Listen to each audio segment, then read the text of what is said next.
आरव की चीख सुनते ही नव्या उसकी तरफ भागती है, लेकिन उसे सही सलामत देखकर चैन की सांस लेती है। यहाँ पे भी आ गए हमें परेशान करने के लिए। आरव, ये बैड गाइस तुम्हारा कुछ नहीं बिगाड़ सकते जब तक मम्मा तुम्हारे साथ। तुम दोनों यहाँ क्या कर रहे हो? अरे हमारा छोड़ो, ये बताओ कि तुम्हारे को डाल कनिका कहीं दिखाई नहीं दे रहे हो। कनिका, मुझे तुम्हें हर चीज बताने की जरूरत नहीं है। नव्या, नव्या, आरव ठीक तो है ना? नव्या, हाय दादी। आरव ठीक है, ये बताइए कि आप ठीक हो? लगता है कि दादी को मुझसे बात करने में कोई इंटरेस्ट नहीं है। एनीवेज, तुम दोनों ने एयरपोर्ट पे कम तमाशा नहीं किया था, अब क्या लेने आए हो यहाँ पे? ओ हेलो, हमें भी आने का कोई शौक नहीं है। ये तो शेखर अंकल ने कहा इसलिए हमें आना पड़ा, वरना तुम्हें और तुम्हारे इस बदतमीज बेटे को और नहीं चलते। बाय द वे, पापा ने तुम्हें घर बुलाया अभी। हम गाड़ी में वेट कर रहे हैं, आ जाओ। Let's go. आरव, यहाँ साइड में खड़े रहो और हिलना मत, मैं बैग लेके आ रही हूँ। दादी, सुना आपने? पापा ने मुझे घर पे बुलाया। क्या लगता है आपको मुझे माफ कर देंगे ना? आरव को अब कहेंगे ना वो? दादी, क्या मुझे जाना चाहिए ना घर पे? दादी, दादी टेंशन में फोन कट कर देती है। नव्या इतनी उम्मीद से यहाँ आई है, जब उसे पता चलेगा कि शेखर उसे यहाँ क्यों बुलाया है तो उसका तो दिल ही टूट जाएगा। पर सच ज्यादा देर तक छुपेगा नहीं, इसलिए मुझे इसे सब कुछ बता देना चाहिए। तभी नव्या फिर से दादी को फोन करती है। हाँ नव्या बेटा। हाँ दादी, बेटा, शेखर ने तुझे यहाँ बिखरे रिश्तों को जोड़ने के लिए नहीं बुलाया, उसने तो तुझे कनिका और ऋषि की सगाई के लिए यहाँ बुलाया है। कुछ सेकंड्स के लिए नव्या इमोशनल जरूर हुई, लेकिन फिर उसने अपने आप को एक बार फिर समेट लिया। आखिर कनिका जी नहीं गई, माफ कर दे मुझे मेरी बच्ची। मैं नहीं चाहती थी कि ये बात तुझे वहां जाकर पता चले, इसलिए मुझे तुझे बतानी पड़ी। देख बेटा, मैं जानती हूँ कि एक वक्त ऐसा था जब तू ऋषि से बेइंतहा प्यार करती थी।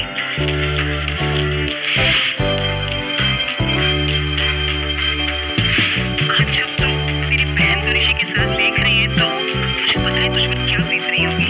पर नव्या, मैं फिर भी चाहूंगी कि तू इस एंगेजमेंट को अटेंड करे। तेरी ये हिम्मत है ना बेटा? उन सबके मुंह पर एक करारा तमाचा होगी जिन सबने तुझे तोड़ने की कोशिश की है। आप सही कह रही है दादी, मैं एंगेजमेंट में भी जाऊंगी और पापा से भी मिलूंगी। और कितना टाइम? बैठो अंदर, हमारे पास पूरा दिन है तुम्हें पिक एंड ड्रॉप करने के लिए। चलो करो। मैं नहीं चलूंगा, ये बैड गाइस है। आरव, ये हमें नाना जी के पास लेके जा रहे हैं। नाना जी के पास? थोड़ी देर और टॉलरेट कर लो प्लीज। चल।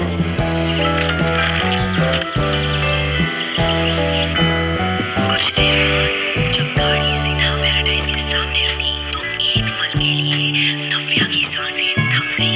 ये घर देखते ही उसे वो दिन याद आ गए जब वो यहाँ से आखिरी बार निकाली गई थी। निकल जाओ अभी अभी इस घर से।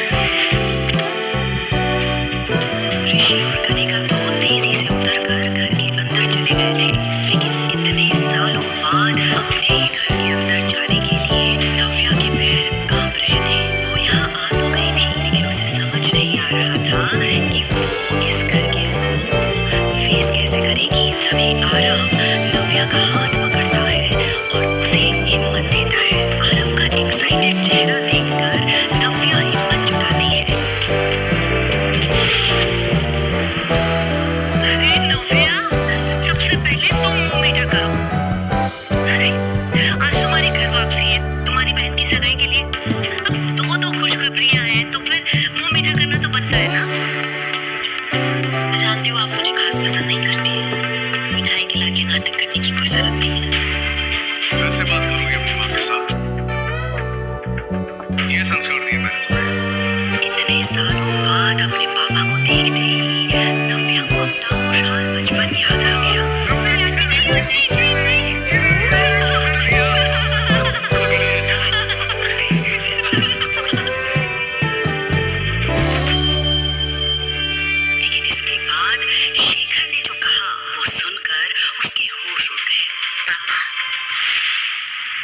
से मैंने दूर भेजा था ताकि तुम्हें अपनी गलती का एहसास हो सके, ताकि तुम सॉरी फील करो, अपनी हरकतों में शर्मिंदा हो सको, ताकि ये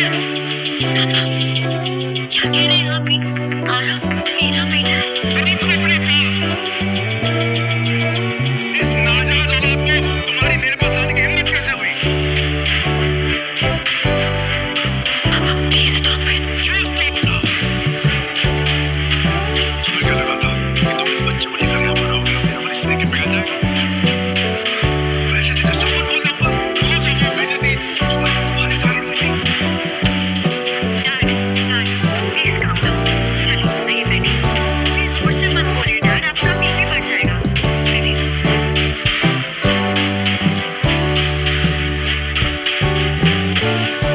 आई का मसाला लीजिए, पानी लीजिए, काम डाउन।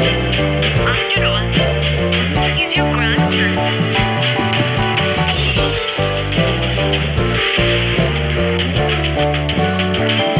ये मेरी ग्रैंडसन नहीं है, और नहीं कभी हो सकता है। मेरा परिवार इन बच्चों को भी एक्सेप्ट नहीं करेगा ना फिर। अपनी बात तुम जिंदगी में नव्या समझ गई थी कि इतने सालों में शेखर के मन में उसके लिए नफरत का बीज और भी गहरा हो गया था और बची कुची कसर शिखा और कनिका पूरी कर रहे थे। तो मैं भी यहाँ पे अपने बच्चे को एक्सेप्ट करने की गुहार लेकर नहीं आई हूँ। मैं यहाँ एंगेजमेंट अटेंड करने आई हूँ। वो अटेंड करूंगी और यहाँ से चली जाऊंगी। करो, बिल्कुल करो। इनफैक्ट मैंने तुम्हें बुलाया है एंगेजमेंट के लिए, लेकिन मेरी भी एक शर्त है। इस सगाई में केवल तुम वेलकम हो, ये बच्चा उस इवेंट में नहीं आ सकता। मैं तुम्हारी वजह से और बेइज्जती सहन नहीं कर सकता। ठीक है, ये एंगेजमेंट आप सबको ही मुबारक हो। Congratulations Kanika and Rishi.